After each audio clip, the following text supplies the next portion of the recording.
In this video, you'll learn how to download the Udemy app on your laptop. By the end of this guide, you will have the app installed and ready to use for accessing your courses directly from your desktop. Begin by opening your preferred web browser.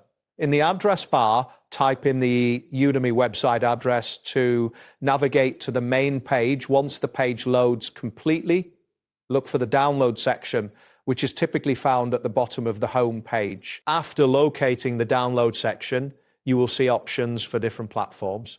Click on the option for the laptop version, which might be labeled as download for Windows or download for Mac, depending on your operating system.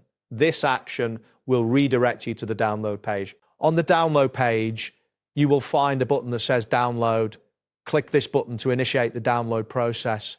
Depending on your internet speed and the size of the application, this may take a few moments. A progress indicator may appear showing the status of your download. Once the download is complete, locate the downloaded file in your computer's download directory.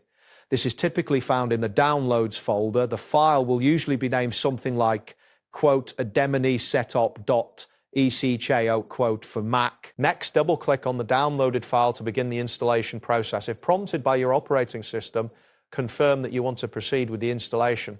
This may involve clicking yes or install, depending on your system settings. During the installation, follow the on-screen instructions. This may include accepting the terms and conditions and choosing the installation location if prompted. Wait for the installation to complete, which should only take a few minutes. After the installation finishes, you will see an option to launch the Udemy app. Click Finish or Launch to open the application.